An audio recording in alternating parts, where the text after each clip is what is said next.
Hey. Jim, Fred, welcome to episode 16. Sweet 16.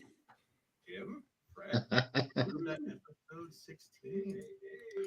That's Somebody hilarious. decided they wanted to monitor the stream. Yeah, so I'm just going to own that right out of the gate, right?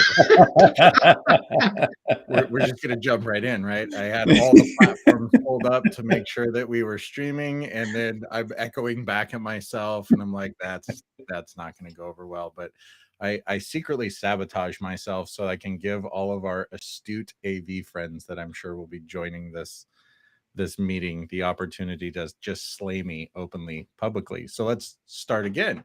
Welcome to episode 16, the show after the show for InfoComm 2022 recap with Jim, Jeremy, and Fred. And my name is really entered in there just because I'm a part of the co-hosting of the podcast. For those of you who didn't hear, I was fortunate and lucky enough to spend my entire InfoComm in my hotel room sick with COVID. So this is an exciting show for me personally because I actually get to hear about InfoComm and learn about what happened at InfoComm because I missed the whole thing. So, man, how are you guys?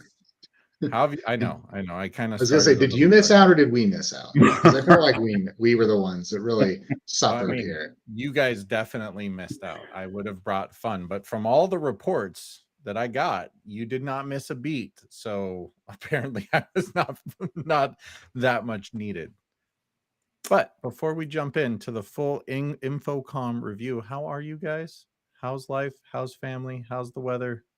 How's the summer treating you?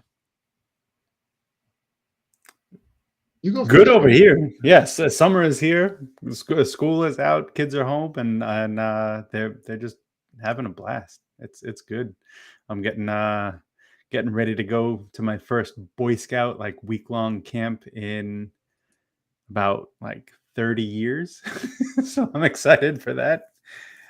Yeah, no, things are good. Things are great. Same here. We're packing up right after the podcast, and we're loading up the truck, and we're gonna go drive up to North Idaho, up to the Coeur d'Alene area, and enjoy the 4th of July week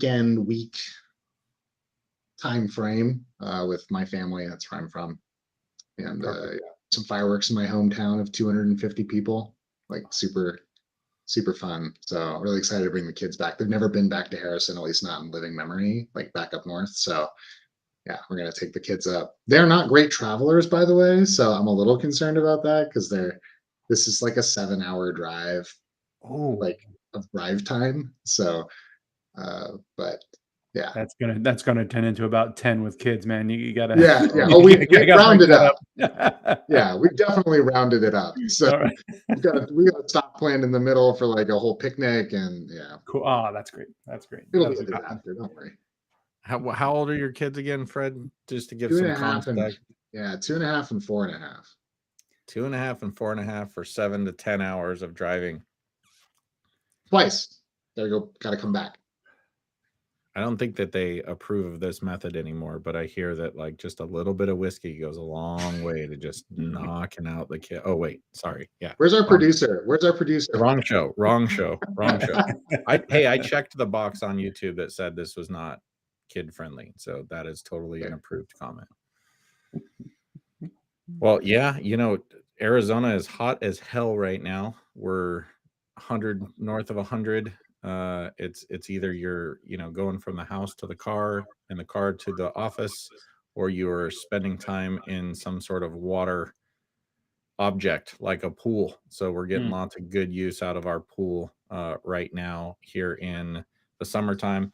And I will comment quickly on marching band because this is a continuing saga in my life, right? So it's summertime, but my daughter has already started twice a week marching band meetings, Tuesdays and Thursdays, and then the week before school is a complete marching band. What are they? Band camp week, and it's 8 a.m. to 9 p.m. Monday through Friday, the week before school, all dedicated to practicing band. It's How do insane. they do that in the heat? Oh, well, so they have a band room and they break up into a couple of different areas. They've got like the auditorium, they've got the band room itself, but then at some point they will start going out into the football field, and they usually wait for the sun to go down. But yeah, it's hot, and they all have these giant, like, gallon-sized water bottles that they are expected to bring. Like, it's a part of the uniform here in Arizona is to bring a Right. gallon of water with you. So that's how we get through it. So that's starting back up. The band director's reaching out to me. He's got a little bit more budget this year to add some more stuff to the system. So we're going to get Nice. creative and probably add another synth, and there'll be plenty more to talk about related to the band. But with that, cheers to both of you, and I can't wait to hear a little bit about your InfoComm experiences. Salud. Pinky up. Pinky up. So we all showed up early, right? We all showed up for education prior to the show. Yeah, I was a day late for the astronaut event, which was awesome. I was gonna say, I'm like, he's gonna mention the astronauts right here. It Again. was Yeah, so good. I would too. It was so good, but it worked out great. It worked out great. I was co-teaching CTSD prep with Bill Natras. He is amazing, such a professional. So he took that first day. We split the second day, and I took the third day. It was equitable. It was fair. It was a lot of fun. It was, and the education classes were like, they were really well attended. I was very happy to see that. You were in CTSD prep, right? CTSD prep. How many did you have? How many people? 60. It was a packed. Dang. Yeah, packed class. It was awesome. You guys had the big room AV too, killers, AV ninjas. Yeah, it was great. You had the big massive room, right? AV killers, and ninjas. Wow. Yeah. Yeah, they did good. So I think we birthed like 24 new CTSDs from that class. It was good. It's a great visual, especially thinking about you and Bill Natras giving birth to 24 AV killers. Just wanted to make sure that set of words was captured somewhere in the world. Good job, man. Like, good job. I love that class. I missed being a part of it. Yeah. I had about 54 people in our class for NAVs, teaching with Paul Streffen. Real strong Saturday and Sunday, and then my whole world kind of took a nosedive Monday afternoon, and that's when I went into my hotel room. So I made it through Saturday and Sunday of teaching, got really good feedback on the class, good feedback from the students, excited to continue to build upon what we taught there with Paul. So that was great. Met some great folks there, and then just wanted to get out of there when the sickness came, just to make sure I was keeping everybody safe. So Fred, you went and you took a class. What did you take? Oh boy, did I. Oh yeah, I did. So I took design thinking, and being someone who's done, I've done Agile before and other things, from a development perspective, I kind of knew in human-centered design in general, like I kind of knew what I was getting into going into it. Most people in the class did not know what they were getting into. So they were very surprised to find this was not an AV design course. And it is very much not an AV design course. So, I mean, it's like, the good and the bad here.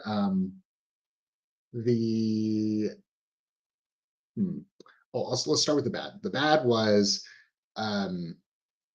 part of the process of design thinking. Step one really is this empathize phase, right? And so it's all about interacting, observing, analyzing, right? You're trying to get out there to understand the users, the space, the problems, the problem space, right? And you want to experience it.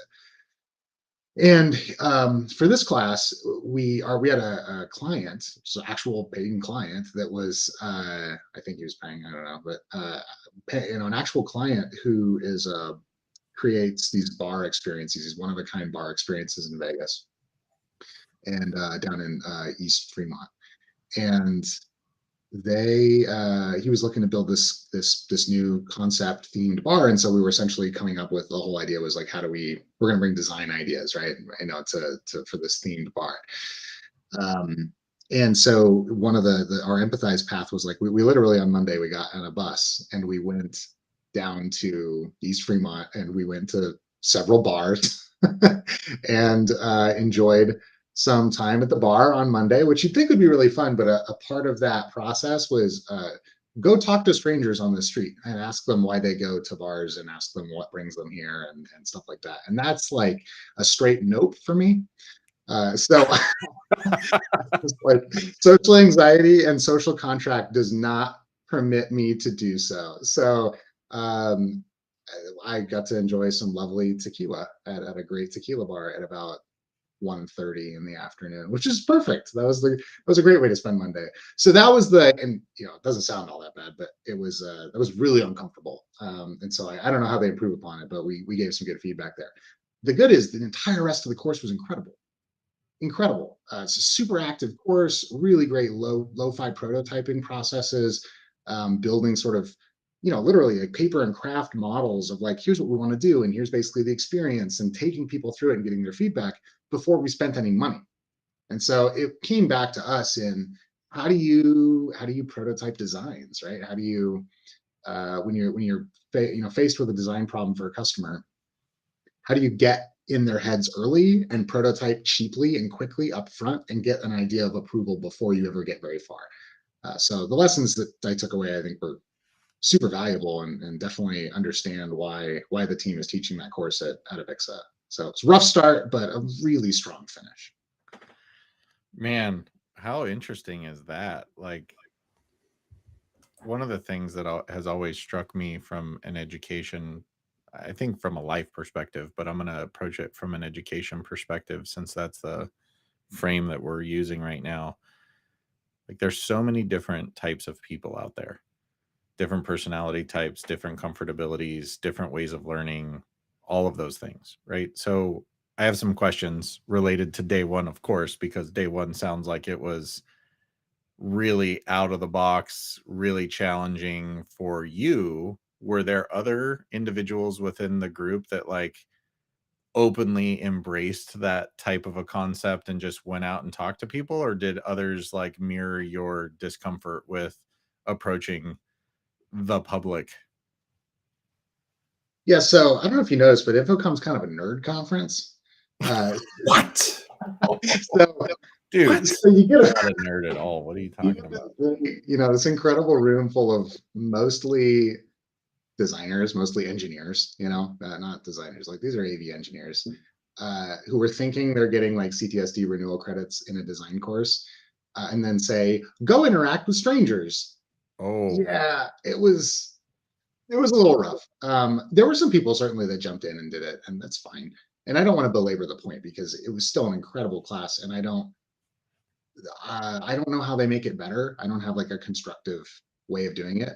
Somehow gaining consent in the conversation processes in day one would have been really helpful, and I think would have been less distracting. But outside of that, the interactivity of the course, the pace of the course, extremely fast. The teachers were great, and made a bunch of new friends in the process too. So I think it was way worth it. A great way to get some RUs for sure for CTSD, and definitely worth the time. Definitely took something home outside of just RUs. yeah, that's a unique one. I didn't mean to belabor the point either, just pointing out that there are different personality types, but your point is well taken in terms of the typical class taker at InfoComm or at Avixa. But what an interesting experience. I remember talking with you after that day one and versus after day two and after day three. So sounds awesome. I always wanted to take that course. I've mentioned it a couple of times and just was always like, I need to not teach so that I can go take Lisa's course and get that experience because I've heard good things and unique feedback about it.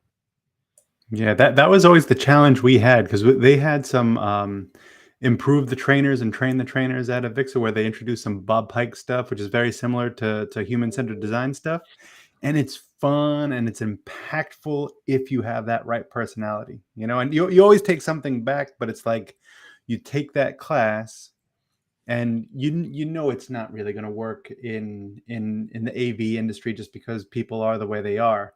But if you take back like 25% or 40% of what they were trying to do and then start to implement that and how you interact, I think there's a lot of benefit there. A lot of design thinking concepts in that Bob Pike training was fun. Yeah, I mean, I'll definitely say from the design thinking perspective, the vast majority of the students who remained in the course, because we lost a few in the first day, the vast majority of the students, matter of fact, I'd probably say all of them leaned in very hard and did very good work. We came up with some very interesting concepts. There was a ton of participation. So, everybody's personalities, everyone leaned in and got it done and built some very cool concepts. And the customer was really grateful. Like, we actually presented prototypes to a customer and gave them ideas, and their response was, I think there's at least one thing from each of the group's prototypes that are going to make it into the final experience. So it was awesome. That's and, awesome. and we're seeing commercial value in that approach with there were some stories passed around with one of the instructors there with E2, I'm forgetting the name of the company. But one of the companies, they do this, especially for large, complex or custom sort of spaces where there's a lot of collaboration happening, maybe, large shared spaces between different brands and things like that, where they have more of a design challenge, and they'll just do the design thinking process as a paid service, which is fantastic. There's room for that once you sort of, if you get the right believer, right, the right person, there's absolutely room for it, and it's incredibly valuable. You'll design it once. By the time the design thinking process is done and you've got your sort of your finalized concept prototype design, you're going to go to build that with very little change because you've already gone through the iterations and you did it for cheap, right? Without moving a piece of gear. So it was awesome. It was a great course. That's awesome. That's awesome. Oh, I would ask one thing. So how about the food? We were there for the 3 days before, right? And so for the courses, I remember very distinctly just a few years ago, like plated lunches and plated dinners around round tables and things like that. And this was definitely not that. So I think Vix is feeling the pain a little bit because there was definitely some cost reduction going on there. It was an admirable effort, but it was definitely like I was sitting with a friend of mine from Austria who was like, "This is a very short, this is far short of the typical European fare." He was not impressed. It was pretty funny.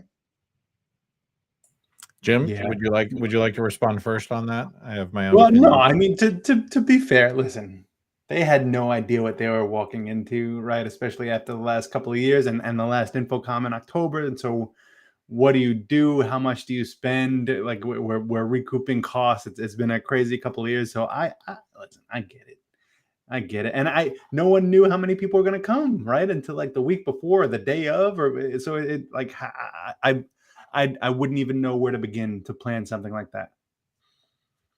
You just do fewer I get plates. it. Could have still done plates. I don't know. That's fine. I'll give my 2 cents here. I was blaming the food for my sickness for like 2 days. Yeah. Maybe more like hoping. I was hoping that it was like just a food thing, and as it went through my system, like I'd feel better, but it didn't turn out that way. So, yeah, different. There, I'll say that there was some differences between years past, both from a food perspective as well as just InfoComm in general. It felt really new, especially being in that new wing. I mean, I remember walking over there and I'm like, I don't ever remember being in this part of the convention center. Right. I'm like, Right. And then I learn along the way, I'm like, oh, this was built since the last time I've been to this convention center. I had no idea. I remember like they had suggested the hotel across the street from the new wing. And I'm like, that is so far away from the convention center. I want to be connected to it. And then I get over there and I'm like, that would have literally been across the street. Like I had no idea about the new wing. And so it just felt like a different experience altogether. And then, you know, we didn't have awards this year, right? We didn't have like an award banquet, and we Yeah, didn't that was give weird. That was very educator weird. of the year, and we didn't give, and I think it goes back to the point that you made, Jim, which is we're just getting back into the swing of things, don't really know what to expect, trying to predict, trying to not go too low, trying to not go too high, but get it just right. But it was different. It was definitely a different experience from years past, food included. I see Jennifer coming in with the Tesla loop from the North Hall to the West Hall. That was used, and that was videoed, and that was awesome. I love that. Tesla had a bank of drivers coming in, and you got to try out the Hyperloop underneath the convention center. It was awesome. I was I was videotaping the ride, sending it back to my wife and kids. Their minds were blown. It was kind of cool. It was kind of cool. You're an AV nerd. That's exactly what Fred was mentioning earlier. It is a nerd show, fine, but Yeah. I don't know if Chris is still on, but we're not all sweaty, dude. That's what I'll say. We might all be nerds, but we're not all sweaty. Wow, I don't even. Is that an inside joke? I'm not. That was from last show. He Comfortable was saying we don't want a nerdy, sweaty AV guy standing over us or something. Jim, we went over all of the live show rules, right? Because I think you just broke one, but No, let him go. this is live. We can't strike this from the script, man. What? It's getting weird. It's getting weird. So this is great. I So apologize. the comment I apologize. It's stuck. It's stuck. It's stuck. I'm sorry. You should throw that up. Throw that comment up, Jeremy. So Jeff is totally throwing me under the bus here. I couldn't find it. We were looking for the thing, and I was like, I don't know where this is. I don't have time for this. Sorry, display companies. I'm gonna stay over here in West Hall because I'm back to back, and I don't know where this thing is. So I'm gonna get some food. That was unfortunate. It's actually kind of interesting. So Joe D'Angelo put out a post on this, calling out some kind of commentary around the separation between the two wings and the sort of disconnect that created, which is odd, right? Because I've never noticed it before. It's like, oh, we go to this hall, I'll go across the floor to this hall. But no big deal, right? It feels connected though, like in the other halls. It feels a little bit more connected.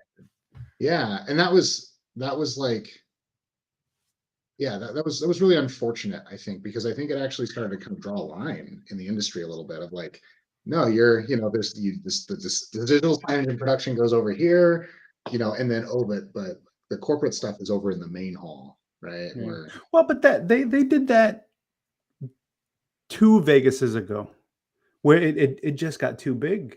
It just got too big, and then I don't know, the whole political thing about you have like the lottery about what manufacturer picks what location, and it's so I think several years ago it fit in one hall, but now there are just so many. There's just so many people you can't fit it. Yeah. So my little story about the Tesla Loop, because again, limited access to the show, Jeremy experienced. Okay. Day 1, Saturday of education. Paul Streffen and I, after class, were like, I hear there's a Tesla Loop. We need to go see what's going on. So we walk all the way down there and we kind of look out into the parking lot and it's completely empty. There's not a car to be seen. And we're like, is that the loop? Like, we're trying to figure out where it is. So we walk all the way out there. We get to the big circle loop that is actually an example of what the loop is made out of and how they drilled it, right? The big circular structure that's out there. We get all the way out there and we're like, pretty sure this is the Tesla Loop right here. Like, what's the deal? No cars available. It's not even operating yet. And so our dumb asses walk back into the convention center. And I remember like shamefully opening the door, like so disappointed because this thing has been hyped to the max, which I then got to enjoy via social media from all my friends for the whole rest of the week. I feel like I got to experience the Tesla loop because so many of you nerds did exactly what Jim did. Exactly. Perfect. Couldn't ask for a better demonstration. So yeah, that was mine and Paul's experience. Maybe Paul got a better experience throughout the week than I did, but it was kind of just comical to go down there and be like, it's here, but not yet. So you wrote in it. Did you write in it as well, Fred? No, I couldn't find it. You stayed in This the is the West game of Hollywood. Where's Waldo that I lost. It was tough with all the signs pointing to it. It was hard. There were just too many arrows conducting you which way to go. There's a lot of signs at that show, you know, and I just at some point I think I just started blocking them out. So okay, I want to call us out on something because we're like 30 minutes in. We haven't even gotten to the show. We're still talking about the loop and education. So we should talk about the show before we end. You guys end. should talk about the show. I have really limited value. Like this is all I got, man. This is all I got. So to stay on Fred's design class a little bit, human design. One of the things that I took away from the show that I thought was really good, that at first I was not convinced. I was like, this seems like hokey pokey stuff. I don't care. But Modus is the VR prototyping thing where you set up your conference room and you put on the VR headset and wand, and you can experience the room. You can see sight lines. You can see how big the screens are going to be. You can sit in a seat. You can experience it.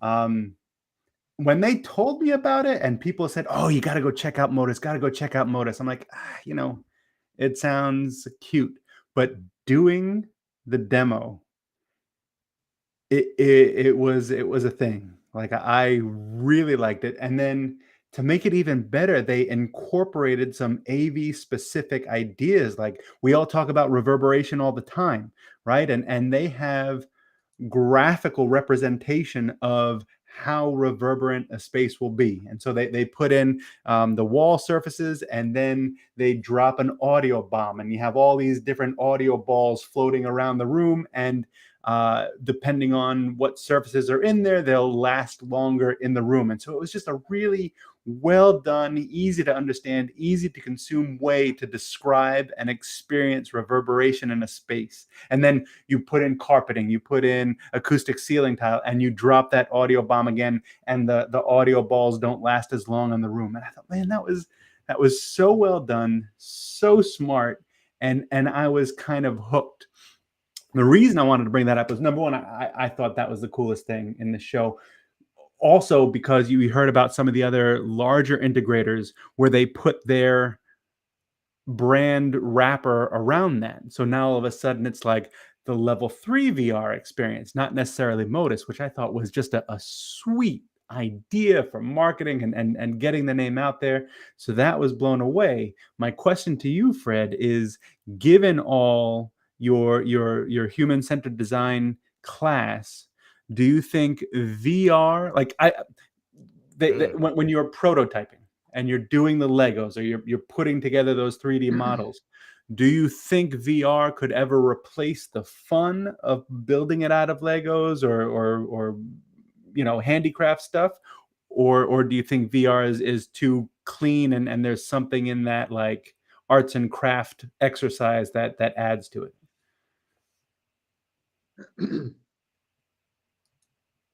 I don't know. You didn't really end with a yes or no question there, so I was gonna just give you a one-word answer. But VR prototyping is an incredible tool. It's an incredible tool. As a matter of fact, the whole design thinking process led me down the path of like, why would we not do that all the time? Like this is this is for me, a VR prototype is the equivalent of like the Miro concept sketch, right? Right. Like throwing it together really quick. Here's a picture of a TV and a picture of a layout. Like they are two tools in the same toolbox for me, right? Lo-fi prototypes that are quick to produce and don't cost much, a lot less than building a room and then having it suck or not make the customer happy. So yeah, tons. I wanted to call out the comment that Jeffrey put in here about um, are they modeling? Are they using modeling to actually emulate the audio experience? It Like, wasn't like an acoustalizer or something like that where I mean, I'm sure they could. It just wasn't involved. It wasn't a part of the demonstration. Um, it was more, yeah. So I couldn't experience what the audio would sound like from that particular seat, like you would in a real audio modeling program. It was more just a high level reverberation graphical tool. So I don't know how accurate it was. It's not like they had it bouncing around for zero point 0.6 seconds only. It was nothing like that. It was just this is a way to explain what reverberation is. Not I think really. that's This is the interesting. reverberation that's going to be in that room based on the modeling of the surfaces and the surface areas of the space. I mean, that's an interesting visualization. I don't know that that bridges the gap for me, but imagine having the acoustic emulation in addition to the visual, Oh, for right? sure. And So, they being able have to do that. both, right? Yeah, there are tools like that, but it's like in my limited experience with Modus, it's a rapid um a rapid modeling tool where you can get that experience. If you want to change it to a 75-inch display, no problem. We change it to a 75-inch display. And the idea is to spend about 2 hours on a model and then give the client the ability to kind of play in it. This is what a 10-inch touch panel would look like. This is a 7-inch touch panel. This is an 86-inch display. This is a 75-inch display. So really easy adjustments. I think putting in the actual audio modeling would be a lot more expensive and a lot more time intensive, because now we actually have to put in like the acoustical parameters, the absorption factors of each surface, and I think it gets a little more crazy. It I don't would know. I be feel like you awesome. could, again, prototyping wise, I feel like you could guesstimate that. It's like, oh, we've got 28 different prototype surfaces, right? Pick That's it, interesting. drop tile ceiling. It's a marble table, like Jeff said, whatever it might be, and then be able to do them both. I was actually talking to the had the pleasure of hanging out with some of the guys from Shore after one of the days of the show, and talked about this exact thing with them. Like, hey, what about modeling, right? In something like Modus, like, why aren't Shure microphones in Modus, right? And why are we not modeling audio performance of Shure microphones so we can hear what the far end experience would be based on placement of microphones in a space, right? At least emulate or get a guesstimate at it. And how valuable, right, would that be? Yes, and someone that's correctly stated it. Yes, you can do that in ease. Certainly, as long as you have a degree in ease, it Yeah. works great. But to your point, Fred, I think it would be awesome if, yeah, they just take a guess at it. This is it's like the those audio recordings in the biamp parlay Yeah, yeah, microphone yeah. calculator. Yeah. Perfect. If you have tile floors, hard lid ceilings, 3 glass walls, and a marble table, you're going to pick the fair or poor acoustic recording, and then that's what the room is going to sound like. But now all of a sudden you put carpeting in, you put in acoustical paneling on the walls, and now all of a sudden you get to that good or that excellent performance for the audio model. I love that idea. That'd be great. I'd love to see that. But I mean, all in the vein of prototyping, right? Like rapid prototyping. How do we speed up the design iteration process, get more iterations in a shorter amount of time that cost less money, so that we can get closer to what the customer actually is looking for? That's awesome. And I think Modus was one of the darlings of the show because of that, right? And they took away I think they took away at least a couple of awards throughout the process there of the show. I'd have to remember what they were, but um, that's great. And you know what's interesting about that solution? It's software. Software. Yeah. Here we go. Interesting. All right, so you guys know, like, you know my stance on this stuff, right? Like, where's the software in the industry? Where's the software? Where's the beef? Right? Like, where's the software? Jeremy, laying on to your drink. We're still, yeah. You look at outside of the AV industry for a second, and all you're going to find is decentralized cluster based applications, right? You got some, you're going to be dealing with cloud based control planes for, thousands of instances of applications across globally decentralized infrastructure, right? Multi cloud, all this stuff. Like that is the daily, the daily driver for modern cloud and software and IT companies. And then it's like, oh, but in AV, here's my rack mounted processor, you know, still a sole sourced hardware appliance, right? Still that same thing that we've been doing for ages and ages and ages. You start to see some of this where I think you get more of the sort of the dumb endpoint, right? That's really focused on doing the transduction, right? That's the key. How do you just get the best transducers, right? Whatever media that might be, or whatever medium that might be through, right?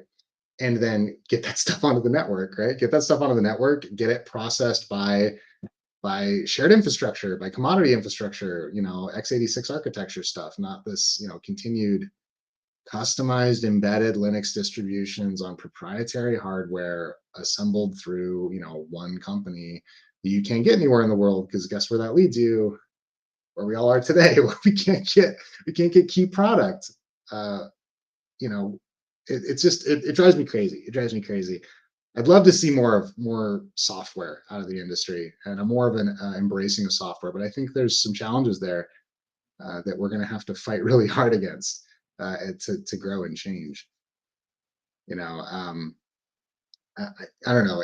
I mean, I can go deep on this, but I don't want to suck up all the time that we have to talk about it. No, you're good. I think this is a good segue. I have a couple of questions though, because you guys got to spend some time with some vendors. And Yeah. so obviously the supply chain conversation was, I'm sure, very top of mind with everybody across the board. Your point is well taken in terms of software opportunity. It's always interesting in AV because there's a moment where the digital has to become analog for our human ability to consume it. So there always will be this little bit of a hardware requirement to create that energy in physical space. Um, but what did you guys hear from the manufacturers? Like, did you see? I mean, well, so Fred, you've already kind of, I think, indicated that there was a lack of software offering, right?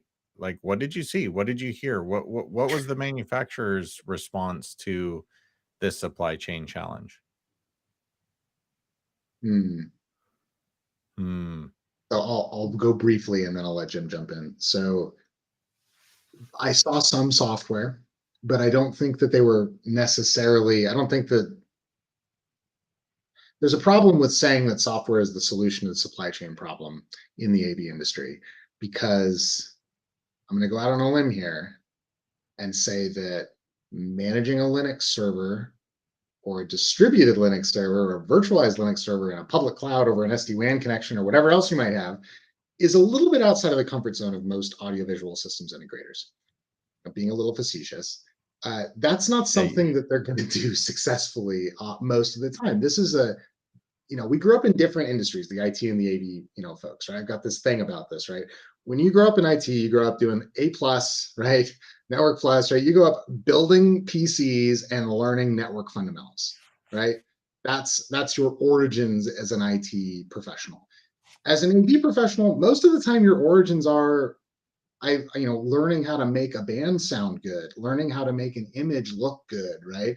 Learning how to run cable, however, wherever you come in throughout the process. Most people find their way into AV through more subjective experiences. and more, there's more art involved, right? There's more soul, let's call it, right? So if I was to sort of break IT and AV into sort of the sides of the brain, right? Like where the, AV industry is like the emotion side of the brain, and it's the feelings, it's the experience, right? It's We're how the you feel. audiovisual and integrated experience industry, right? The IT industry is information technology. Just cut and dry, right? So, Data delivered to you quickly. right. What do they call the leader of the technology division within a company, right? Traditionally speaking, a CIO, right? A chief information officer, not not the chief experience officer, right? Or whatever it might be.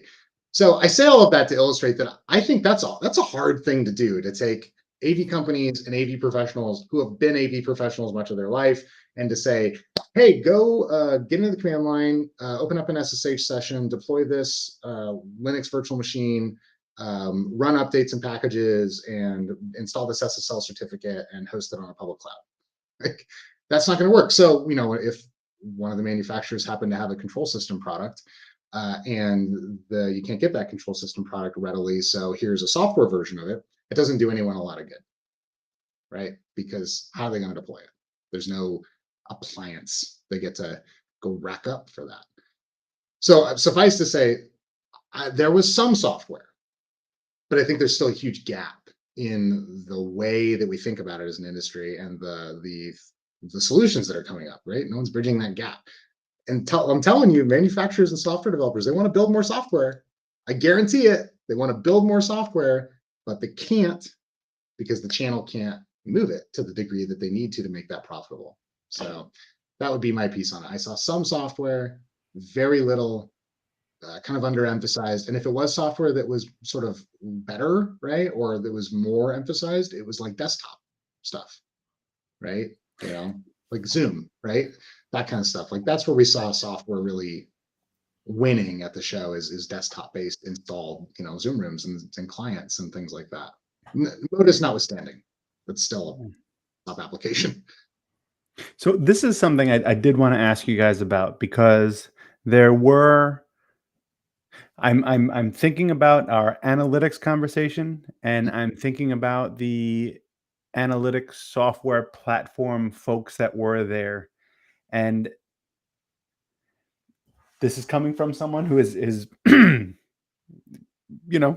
not as strong as I should be in that area, but when the service providers hear that you're thinking about offering something similar to what they're offering, I found that they got very almost standoffish and protective and seeing you as a competitor instead of a potential partner or a consumer or whatever of their product.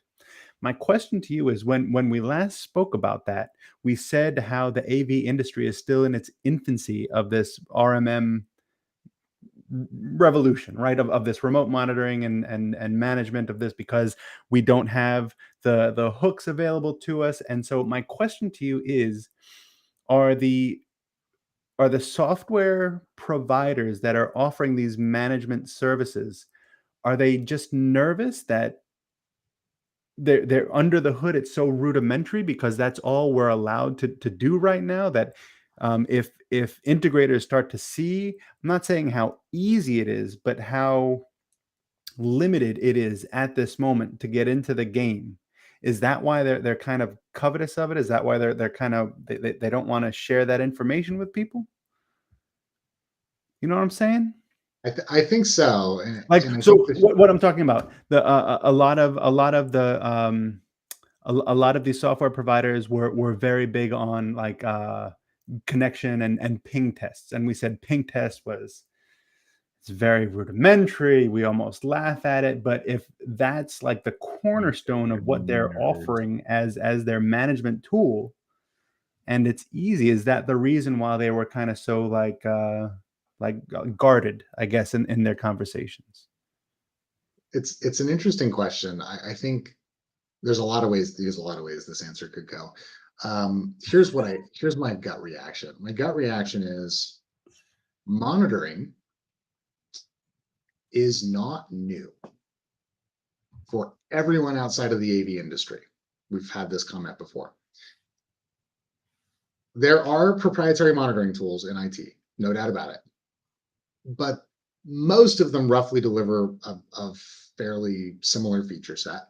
And their differentiation that's occurring is really more in pricing and in some of the more niche features, like we're getting into more machine learning and AI in sort of problem recognition, correlation, things like that.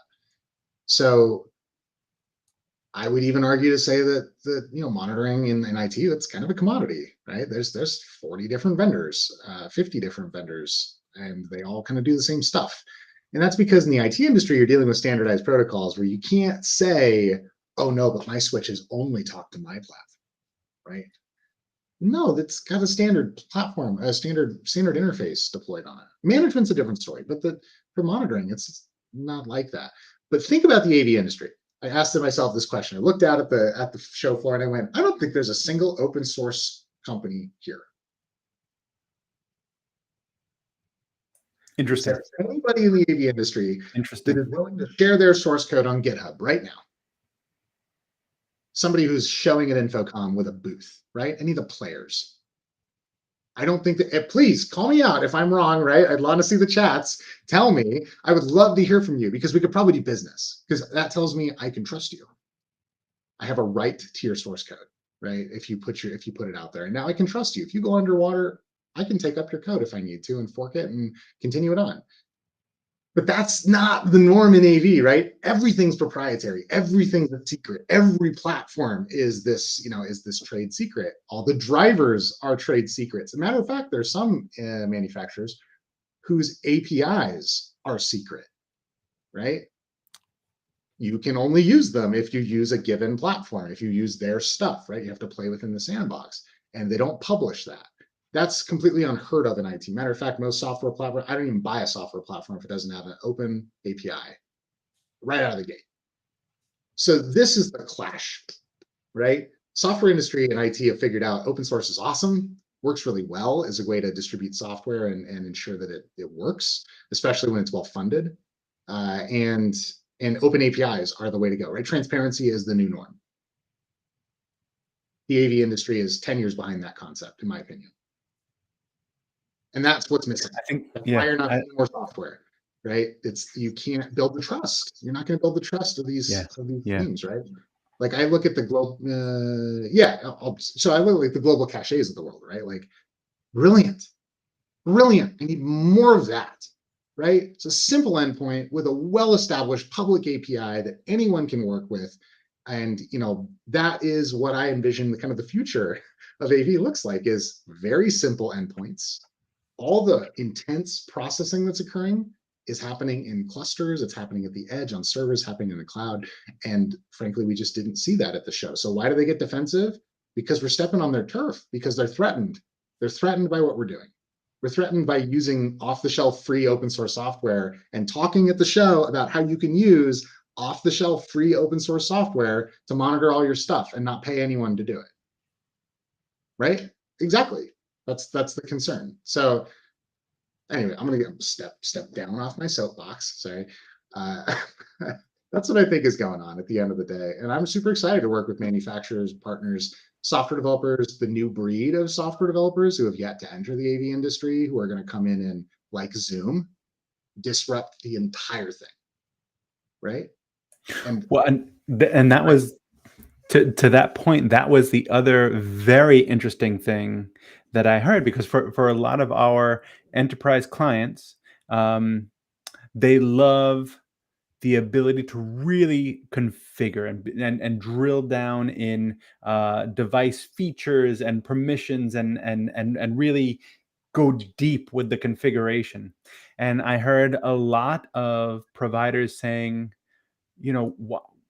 why do you even want that? Just connect to us, connect to Zoom, connect to Teams, and control everything through Zoom and Teams. The endpoints can be dumb. They don't need all that fancy configuration stuff. They don't need all that all that mature software network deployment guts, because all we have to do is point it at Zoom and you're good to go. What more do you need? And that kind of blew my mind. Yeah, until it becomes an attack vector for the network, but For sure. just For throwing sure. that out there. Well, I mean, that's an interesting call out. And I think what you'll see if you look at modern software, which you will see, if you look at successful modern software, if you look at the latest sort of round of unicorns and such, they're platform plays, almost all of them. Right. So these are solutions that plug into other solutions, right? Everybody's plugging into everyone else's solutions, right? They're API driven platforms that got 1,000 built-in integrations, right? Okta is a great example. Okta is out there providing authentication and dealing with sort of single sign-on and identity and directory services for companies. They have over 7,000 integrations, 7,000 applications that they can automatically, dynamically plug your credentials into and mask for your users.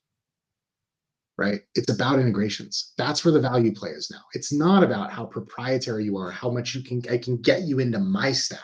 It's how much you will use my stuff because of the various platforms you consume and because it's convenient and simple for you to plug in. So I envision this crazy world of like you got one box that you deploy, and then you go say, I want this control app, and I want this audio processing application, and I want this digital signage. And it doesn't matter which one, right? Just deploy them. They're just apps. It's just software. So I think the that's conference room iPhone. Yeah. Right. And there's always the built-in integrations, but then you always have to offer the open source API, open API at least, not necessarily, that could be a proprietary platform, but if it has an open API, that's fine. Use the native integrations where it makes sense, build your own where it doesn't, right? That's called extensibility. How easily can I extend your platform, right? Can I build your platform into my own? So I'm excited for that future, right? I think that is an incredible opportunity, and I would watch out for Zoom, right? I would watch out for Zoom because I think you're just going to continue to see this rocket ship go up and up and up because they are fundamentally different from everyone and everything in the industry. As a pure software company with no skin in the game on the hardware, right? The same can't be said for Microsoft, right? No, they don't. They don't care. They don't care what box you buy. They sell a Windows or Mac application. You can install it. They're going to say stuff is certified. Yes, whatever. and they make interesting recommendations. Yeah, sure. But that's because they look at this stuff as commodity hardware, right? They think of it as a software company. Oh, it's a Mac, it's a Dell, whatever. I don't care, right? Yep. They all run the same architecture and the same operating systems. So I would look for more companies like that. You know, the crazy thing about companies like that, they don't sell through the channel. You start seeing software first companies. I think you're going to start seeing a lot more software companies that really want to work directly with users. And that is an existential threat to the channel, I believe. But and this is I've wrestled with this as well because that makes the most sense, right? You need to especially with software and with managed service, you need to establish that relationship with the user, with the owner. But a lot of them have opened up to reselling agreements and partner agreements just to kind of play the game, and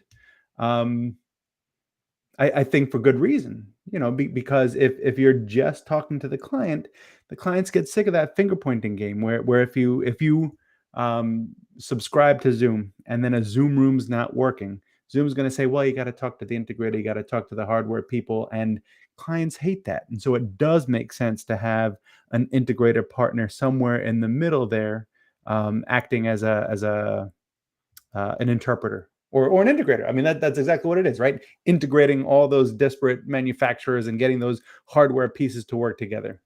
For now, yeah, that makes sense. The simpler these systems get, the more they're being managed through Zoom, through ZDM, it becomes less of a concern for those simple systems. But certainly the complex systems, not all doom and gloom about complex systems, right? But the simple systems I worry about. I think software is going to eat your lunch unless you figured out how to serve it, right, as a part of the meal. So you gotta get into that now, is my opinion. Like, focus on software. How are you going to deploy and manage and deliver using a software forward approach? Because it's going to give you agility that is unprecedented in the industry, Yeah. especially as I totally agree with that. But and I used to be that doom and gloom guy where, oh my God, we're just getting boxed out of the industry, boxed out of opportunities. But it's still complex. Like especially if you're rolling out it, I could see it being easy if you're a small to medium sized company and you have 3 or 4 conference rooms. Yeah, you can stumble through that. But if you are an enterprise where you have 100+ rooms, you need help and you need some smarts to make sure Yes. that all of those are deployed and managed properly. And so that I actually feel better and more hopeful for the AV industry for the people who adopt, managed services and software offerings and all that. Um, but I feel a little bit better because as easy as the software is making it, it's still hard to manage that and provide that good experience. Well, absolutely. You're actually getting into a different problem domain, which is great, right? And a problem Yes. domain that, frankly, we haven't Yes. done a very good job as an industry playing in, right? We install systems and say, don't touch it. Don't touch it unless something breaks, and then we'll bring a truck out and fix it. It's like that's not how anything has worked in software for years, right? So it's interesting. I think, in my opinion, yeah, you're going to find more and more smarter technologies that are going to do more dynamic, like room adaptive things, right? They're gonna measure acoustics in a space. They're going to dynamically tune themselves. As the things get smarter, they require less touch. The problems become less one of I have to perfectly tune this one room to I have to manage 3,000 rooms, right? So the problems become more scale sets, more administration, more day two, more change management, more of those kinds of things. And then strategy and consulting becomes a huge part of it, right? They can install this stuff themselves. Most of the simpler systems. It's a TV and a soundbar. It's not rocket science, right? But all the other stuff that goes into it, you're right, Jim. It's complicated. The architecture, the APIs, the platforms we're going to use, the drivers we're going to make, the way we support these systems, the day two management. 100% agree. And That's what where the happens? value prop is. Let's say they have microphones out at the table and some type of video bar speaker or whatever, and as soon as the firmware on whatever software service you're using changes, now all of a sudden all of those connections break and you have to figure that out. That's where integrators still come into play. You got to figure that out. Yeah. And again, I don't think I think there's absolutely a place for commercial systems integrators, but I think that existentially is changing. I think that Totally space agree. is more, we're connecting software Totally more than we're agree. Yep. connecting hardware Yeah, anymore. yeah, yeah. That is where we should be. We should be connecting more software rather than connecting hardware. And there's always a place for this hardcore AV science, right? The acoustics, right? The video transmission and things like that. The acoustics in particular, right? Because this is one of the few things that is quite complicated. It's very complicated, right? It only works a certain way and it has worked that way for all eternity, right? It's just physics. And it's hard. So for complex spaces, that's absolutely a thing. But we have to remember that our users have gotten used to this. They're getting used to FaceTime, right? That's a garbage experience. Doesn't matter. That's what they're used to. The bar is lower. So I think that to some degree, that's going to be less of a concern. And bringing all this back to the show floor, right? What I didn't see is a lot of software, right? I didn't see a lot of software. What I did see, though, let's call out one particular observation, is like 20 something different hardware appliances doing virtual whiteboarding or doing a whiteboarding application. So projectors and displays with their own embedded whiteboarding. And I can't help but have this feeling of like, what? Like why? And I had to catch myself. Like, why is this happening? Why do we have there's no way that there are 30 something viable whiteboarding products out there like that are going to really take off, right? That if I look at the market, I'm going to go, ooh, I definitely want that embedded projector one, right? Like I want the software application. So I think that's really one of the interesting sort of carrying calls, if you will, of what's going on is that's what commoditization looks like when you're lots of different manufacturers who have an extremely similar product are trying to differentiate themselves, but they're all differentiating themselves in the exact same way, right? They're trying to rise above the noise, but they don't realize yet that they are the noise. That's I think was my biggest takeaway of looking at the show floor and going, cool, there's 8, 9, 10 different DSP makers. There's 25 different streaming video products. So yeah, we're in a commodity market. It's only going to continue to get more and more that way. And thank goodness right now, because we can't get the products we would necessarily first spec. So I'm glad we have other options, at the end of the day. I just want to say you guys were super intense there for a long time. A lot here, super okay? intense. Super intense. But I'm glad you tied it back to the show floor. So I tried to. Yeah, no, that was nice. That was a nice way to bring it back. I'm like, man, this has gotten like intense. Yeah, well, but that's that's part of the show, right? It's what we saw and what we wish we saw. Mm-hmm. So it's all good, baby. We got all this. right. Well, so like, how did your guys' talks go? Oh crap! Didn't you have some talks? All right, you get a minute, Jim. You get a minute. Talk about your talks. Talk about the talk. Talk the talk.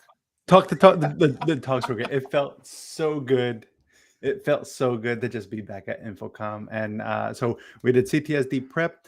I gave that talk on how to deploy AV at scale, and it was interesting because that room actually sold out. Never had that happen to me before. It was awesome, and that tells me something that Tuesday, people right? are itching for that. That was Tuesday. Tuesday, itching. Wow. And what was the topic again, though? How to deploy AV systems at scale. And so the fact that people were AV interested program in management, that, right? Exactly. It was the AV program management story. Yeah. And what people were doing.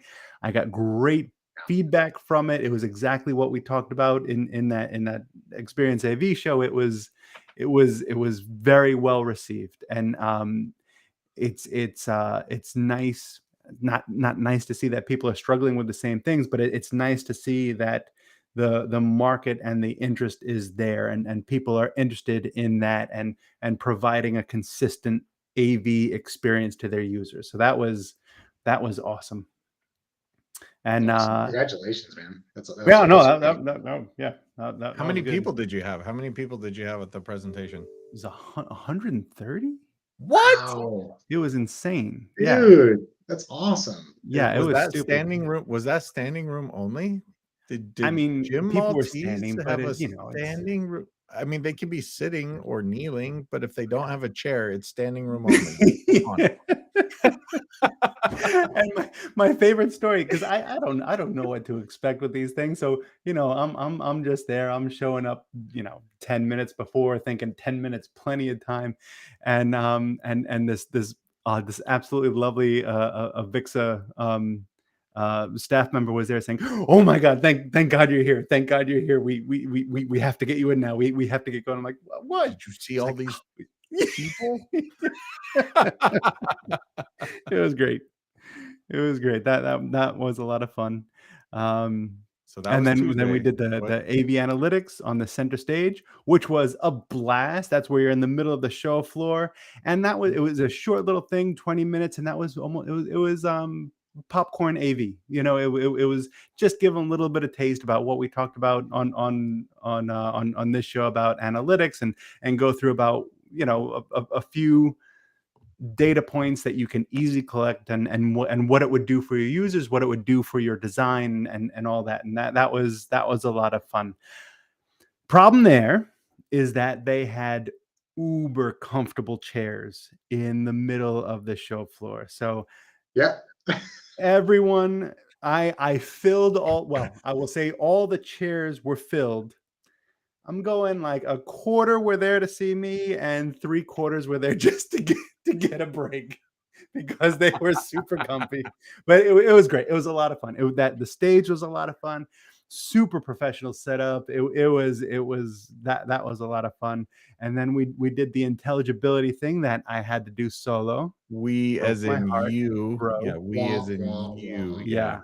I was Broke supposed my to heart be there for that as well. But that was so fun. It was a smaller group, but what I expected it to be, it was nothing like that. I expected us to have this like formal intelligibility measuring session and go at, but no, it was a smaller group. So there were people who just wanted to explore and play and do and try. And we had the XL2 out. We were measuring intelligibility in the room. It was a terrible experience. Like the intelligibility was 0.45. Horrible. Perfect. Horrible. Yeah. Couldn't have It, planned it that and you it couldn't could have have been more planned it perfect. better. Yeah, because now we're talking about why and we're explaining it and we're measuring it, we're moving it, the people are taking measurements, and it wasn't what I expected, but it was even better because of the people who were there. It was a lot of fun. Yeah. Nice So job, man. this speaking at InfoComm was I had a blast. It was a lot of fun. Nice, man. Congratulations, man. That's Nice great. job. Hey, Jeffrey dropped a question. I'm just Jim, just to follow up to you. Did you do any hand polling in your session? Do you know what the demographic split was on integrators, end users, manufacturers, or on the program management thing? I did. That was a long time ago, though, man. Like I for the intelligibility anyway, it was I'll say 25% consultants, 25% end users, 50% integrators. And do you remember on the program management one? I'm trying to think. It was I'll say like 30% end users. It was an even split. 30% end users, 30% consultants, 30% integrators. I love it how engineers say it was an even split, but it only actually adds up to 90%. Sorry, I'm just throwing it out. Rounding error. That's all I got. 10% overhead. Listen, if you can get away with a factor of 2, you're close enough. It's all That's good. our MISC for this project. And then the better part about this is how much defense the engineer has about the 90% comment. I mean, like just bam, ready to go. Like That's DBFS. We don't want to go any higher than that. That's right. That's oh right. yeah, you're in the digital domain here. That's a whole different ball game, right? Yeah. So Fred killed right, it too, by the way. Oh God. I know we're over time, but yeah, I want to hear about Fred and your conversation with humans. How'd it go? Yeah, my heretical rant at Thursday at like 8:30 in the morning. What was interesting, so I had a lot of people registered, and I'm very certain not all of those people showed up. So it was a little lighter attendance than I wanted. I think we probably had 50, maybe 50, 60 people in the room. So it was good. They were bright-eyed and bushy-tailed. What day was it? Sorry, Fred. What day was it? Thursday, Oh, I 8:30 mean, in the that's morning. dicey. That can be dicey. Yeah. So I was a little. Matter of fact, a friend of mine spoke on cybersecurity right after that, and they nearly packed the room, which is fascinating. But anyway, so the monitoring thing, it went really well. So I talked about monitoring meeting rooms. I think there's actually an intent. There is an intent for me to actually rebroadcast this because they didn't stream or record anything other than center stage. Maybe I'll just, because we're over time, bite my tongue on that comment. So I'm going to redo it. I'm going to redo it so that everybody else can take the benefit of it, because it's kind of a weird thing to go to a show, like InfoComm, right? And it's so secret sauce, so proprietary, right? And it's standards and all that stuff. And to be like, hey, so do you know you can monitor all your stuff and you don't have to pay any licensing costs? That was your talk. That was the Pretty charter. much. Yeah, it was here's how you monitor AV with free open source software. Jim, And you're wondering why the manufacturers are not being so responsive. Anyway, continue. Yep. Thanks, Fred. Yeah. No, it's funny. I've actually had that conversation now with a couple of product providers who are like, you're a competitor now. And I was like, no, I'm not. Like, I'm using free off-the-shelf software. I could use your software on this job and someone else's software on this job. It doesn't, whatever. The world is abundant. But beside the point. It was very interesting. I used my signature blend of sort of dry, condescending humor and nailed it. Wit, and yeah, it was it was interesting. I'll say this much: it was a pretty good split. We had everybody in the room was responsible for actual AV systems. So everybody that came was like actually responsible for supporting someone's AV systems, whether they were end users or otherwise. And The statistics that came away were really fascinating. So everybody was responsible for rooms. I would say 50% of the room said they were monitoring, which was interesting.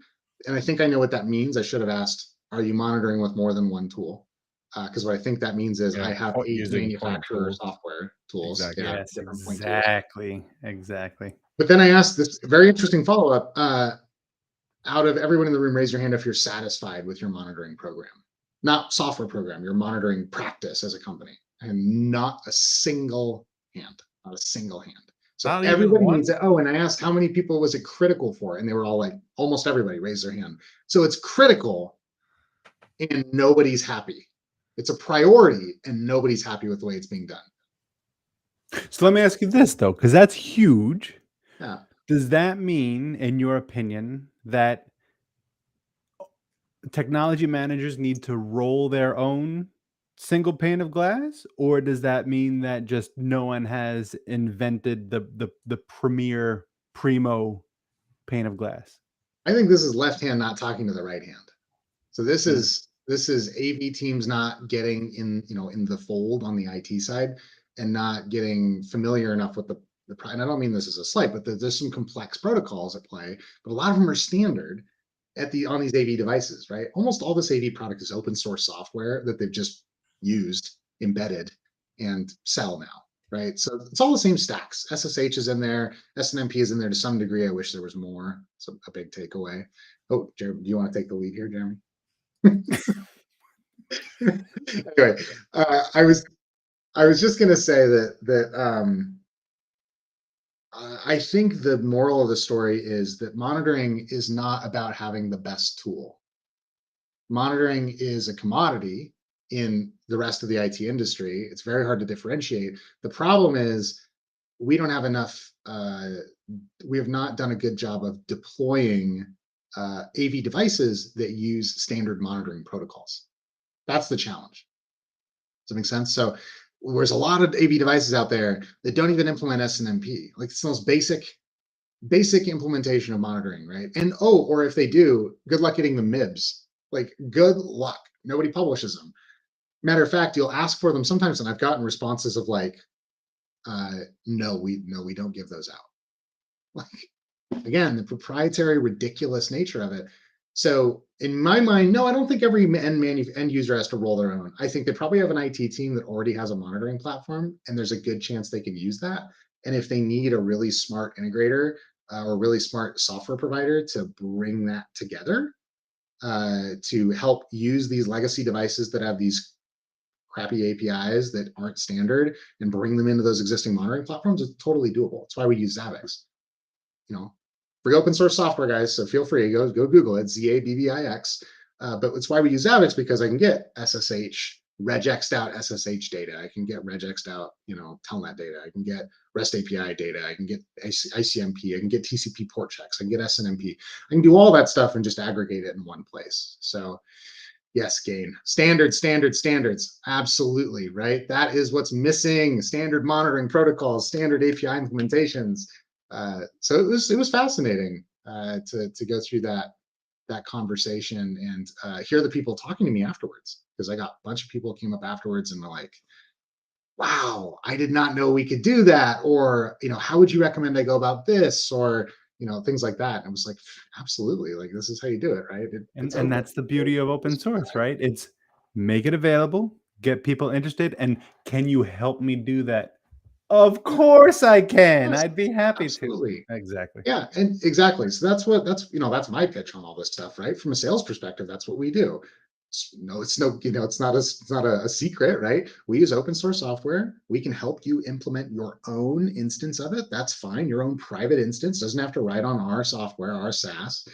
And it can be yours, and we'll do professional services to help you stand it up. And if you've got an existing monitoring tool, we can do professional services to help you bring AV monitoring into your existing tools for IT tooling. So not to have this devolve into a sales pitch, but I say this as a recommendation and a thought to other integrators and other providers in the space. There's not just sort of one tool to do it. You can't just saddle one horse anymore. That's not how it works. You got to integrate and play with everybody. And this stuff is free and open source and they can do it. So why wouldn't you enable them to do it?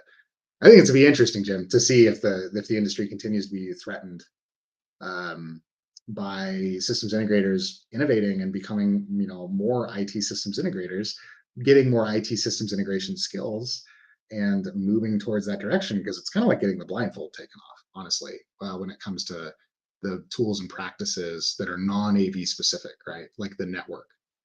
Yeah, that's not HT-based, right? Like that's not just something we created. That this is something that's been there for a really long time, and we kind of went, RS-232's dead. Let's do, let's do network now. It was just another layer, another physical topology for the AV industry. Whereas when you grow up in networking and IT, it's the first thing, right? It's right after static discharge, so that you don't shock your electronics. So yes, too many panes of glass. This is ridiculous. We can bring them into one. It's just getting absurd. So I'm hopeful we can actually help some people do that. So yeah, stay tuned on that. We'll have some more videos coming out about that stuff, because there's no reason that you can't be doing this too. So it was good. We got positive feedback. It was really fun talk. We'll see where it goes. I think I have a really important question for you, Fred. How did your crazy finger presenter tool work out? Amazing. All right. You were pretty excited. You were pretty excited about this, and I like, yeah. Yeah, I've got this little it's like There's a picture. There's a picture with you yeah, cradling it in your hand. Yeah, no, it just wraps around the index finger, and you can up down laser pointer. And so if you don't have to set it down, right? So that's the thing. If you have to go to your keyboard, a slide presenter. Yeah, Jimbo, but it's like newfangled design thinking. What concept. Black magic are you talking about? Looks like the talon of a all right, hold on. Raptor that wraps around your finger. Yes. He's gonna get it. Yeah, I know. Yes, all right. I have to say. All right, here we go. This is it. New toys. This is the presenter. So it's got a little USB Helio, and then it literally just wraps around the finger, and you've got your slide up, slide down laser pointer. That's it. Of course. So you don't have to set anything down. I was like, this is great. I can hold a water bottle. So Jim, you're gonna have to put away your 1986 wand that's larger than your forearm that you use for slide presentation. We're gonna have to go to this type of a tool these days. These youngins bringing up this new tech. It was brilliant. It was great. That's awesome. I dig it. Guys, we're 18 minutes over time, so I'm going to wrap us up. Yes. By asking you if you have any last comments about InfoComm 2022. Let's start with Jim. It was just so good to see everyone. That was the takeaway for me. Technology was fantastic. Show was fantastic. Education was fantastic. But just getting a chance to get actually people there and seeing our friends in real life and actually getting the show back together, getting the band back together, it felt so good, and I didn't realize how much I missed that until I was there. It was awesome. It was awesome. Same. So 100%. It was so incredible to not only get to see people I haven't seen in a long time, but to meet new people, or people I'd never met in person before, or sometimes just literally going to a booth and saying, hey, like, where's a product manager? Like, I need to talk to a product manager. Like, introduce me so I can have a chat with them about implementing SNMP or something. And that is just such an incredible thing, because you never get that kind of access through email or whenever else. So that was a great thing, that the human interactions, the AV industry continues to be such an incredible group of humans. And that's the big takeaway for me, right? These are brilliant, warm people in this industry. They really care about how things turn out. They really care about the experience by and large. And that was, that's the impression from being on the show floor. It's very warm, and very caring, great community, and all that stuff was great. So I would say, loved being in person. Where's the software? Those are my takeaways. That's good takeaways.